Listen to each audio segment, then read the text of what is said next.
Hey everyone! Here's a quick recap of the first 2 episodes of the series The Act. The story is based on real events. 2008, Springfield. After Hurricane Katrina, Dee Dee Blanchard and her 14-year-old daughter Gypsy were left homeless. A charity organization gave them a new house, and they had just moved in. A bald girl sits in a wheelchair wearing huge glasses. Her mom controls every word she says. Gypsy calls her mother her best friend. In one scene, Dee Dee shaves Gypsy's head again, then lifts her from the sink into her wheelchair. Gypsy has a feeding tube inserted into her stomach. Dee Dee feeds her liquid food mixed with medications, only through the tube. Gypsy has to sleep with an oxygen mask. Their medicine cabinet is packed with dozens, if not hundreds, of pills. Dee Dee gives her different meds depending on her mood. Next door lives a girl named Lacey. She couldn't convince her mom to go meet the new neighbors, so she went alone, dressed all in pink. Gypsy is watching cartoons and drawing a prince. She immediately takes an interest in Lacey. She's never had a friend before. Lacey volunteers at the local hospital and sometimes helps patients with makeovers. She offers to do Gypsy's makeup too, and Gypsy is thrilled. She gets excited hearing Lacey talk about her boyfriend. Gypsy used to wear makeup too for cosplay. She loves dressing up as Disney princesses. From around the corner, Dee Dee watches tensely. Gypsy is over the moon with how she looks, but her mom quickly grabs a wet cloth and makes her wipe off that junk. She says Gypsy is too young for that kind of makeup. Gypsy tears up. She just wants to be like everyone else, but her mom won't let her. The next day, Dee Dee and Gypsy come out to greet Lacey and her boyfriend. Lacey's mom is named Mel, and their other neighbor is Shelley. Dee Dee starts telling them all about Gypsy's conditions. She had her salivary glands removed, she has epilepsy, paraplegia, heart murmurs, and anemia. According to Dee Dee, Gypsy will never be able to take care of herself. Lacey offers her a soda, but Dee Dee freaks out, saying Gypsy is allergic to sugar. At home, she warns her daughter about the horrors of anaphylactic shock. She could die from just one sip of soda. Later, Dee Dee takes Gypsy to the mall to buy her another pink item. Gypsy spots a necklace and asks for it, not to buy, but to steal it when no one's looking. She pressures her mom, and Mel ends up witnessing the theft. Dee Dee panics. What if the neighbor reports them to the cops? She wants to talk to Mel about it, but Mel has company. Shelley is visiting. By the way, it was these neighbors who helped build the house for Gypsy and her mom. They and other volunteers from the neighborhood. Mel is starting to get suspicious.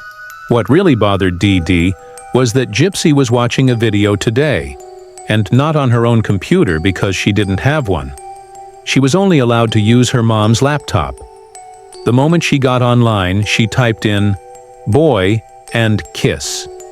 Gypsy suggested to her mom that they make pizza together. But of course, pizza meant a thick, milky mush blended in a mixer, then injected straight into her stomach through a tube using a syringe. To get closer to the neighbors, Dee Dee threw a party. She went around with a jar, collecting donations, supposedly for Gypsy's eye surgery. Meanwhile, the local kids surrounded Gypsy, who was dressed like, well, who even knows? As always, she looked completely out of place. But she was way more interested in watching the neighbor girl and her boyfriend. Later that evening, Gypsy wheeled up to them outside, but they were on their way to the movies. And of course, she couldn't go with them. On the table sat a tray of tempting cupcakes. While her mom wasn't looking, Gypsy reached for one, just as Mel, the neighbor the whole event was meant to impress, walked in. Dee Dee quickly tried to shift the blame onto her disabled daughter, but Mel wasn't buying it. So Dee Dee turned on the tears, saying Gypsy didn't have long to live, and they didn't have enough money. Then she saw the cupcake in her daughter's hand, smacked it away, gave her an injection, and rushed her to the hospital. At the hospital, Dee Dee insisted that if she'd been 5 minutes later, Gypsy would have died. Mel showed up outside and returned a wallet Dee Dee had left behind. She said she'd rather forget the whole awkward situation. She was a single mom too and didn't want to make things harder for them. Flash forward to 2015. The Blanchard house is now surrounded by police tape. Inside, the rooms are filled with hundreds of stuffed animals. A detective finds Dee Dee Blanchard stabbed to death in her bed. Multiple wounds. But Gypsy is nowhere to be found. Back in 2008, before bed, Dee Dee is once again cuddling Gypsy like a baby, then pops a Xanax. She had just received a $1,500 check. The two of them sleep in the same bed. At 11 p.m., Gypsy takes off her oxygen mask, stands up easily, and walks to the fridge. She wants to take a risk, to see if she's really allergic to sugar. She sprays whipped cream into her mouth, and nothing happens. No reaction at all. Earlier at the hospital, she overheard that her mom was giving her medicine that already contains sugar. So clearly she can eat sweet stuff. Her body also hurts from sitting in the wheelchair all day. Suddenly Dee Dee catches her standing and demands she lie down and put her mask back on.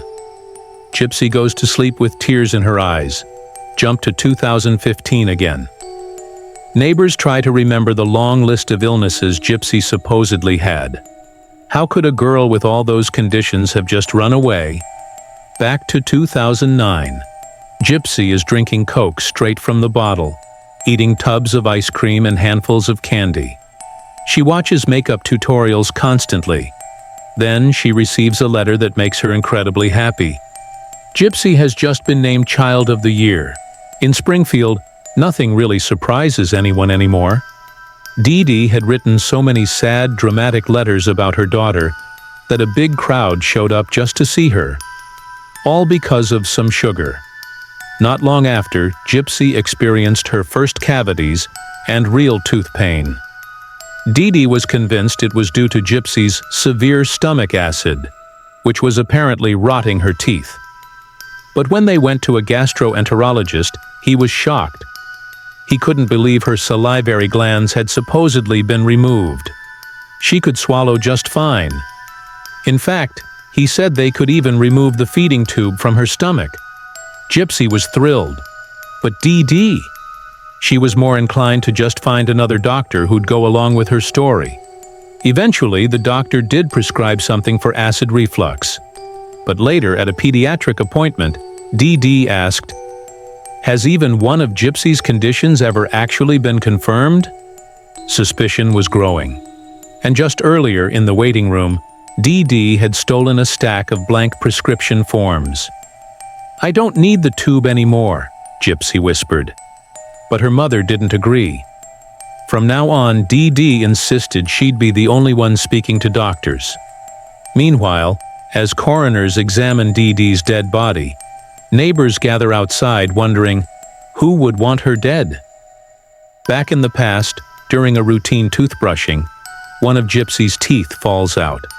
She panics. The next morning, Dee Dee prepares a mega cocktail, 7 medications, all blended into liquid and injected straight into Gypsy's stomach.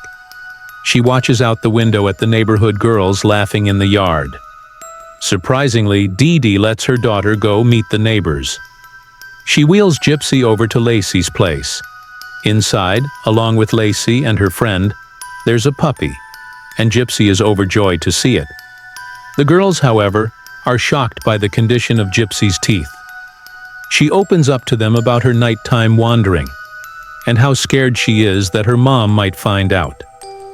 Meanwhile, Dr. Lakshmi Chandra is calling Gypsy's past doctors to learn more about her medical history. The truth starts to unfold. A social worker shows up at the Blanchard house. Dee Dee, in a panic, forces Gypsy to swallow a bitter medicine that quickly makes her groggy and sluggish. The visitor, Allison, had come after someone reported concerns about Gypsy's safety. Allison isn't swayed by Dee Dee's emotional theatrics. She calmly walks through the house, taking note of everything. Dee Dee hauls Gypsy out of the tub, now drowsy from the meds. Gypsy responds to questions slowly and dazedly. Then Dee Dee realizes she left the stolen prescription forms on the side table. The investigation reveals something strange. The house deed and insurance are in different names.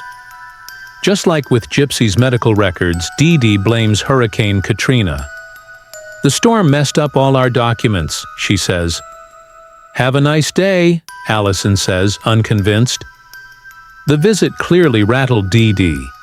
She covers the windows with frosted film, paranoid someone might be watching. She suspects Mel, the neighbor, and goes to confront her. As always, Dee Dee lays it on thick, pleading, guilt-tripping. But Mel swears it wasn't her who made the call. Gypsy visits the dentist, already sedated before the appointment.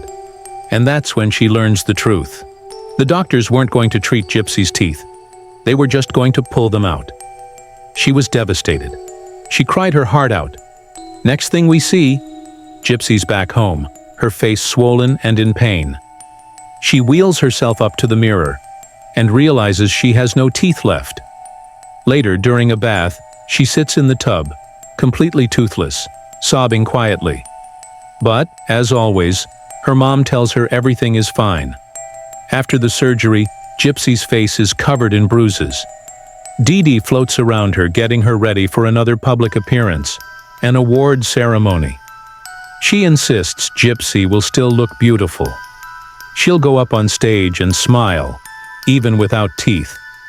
Meanwhile, Dr. Chandra is calling the Blanchards again. She's trying to arrange another meeting. She wants specialists to examine Gypsy. Dee Dee brushes Gypsy's hair and ties a bow onto her bald head. "Such a pretty girl," she says.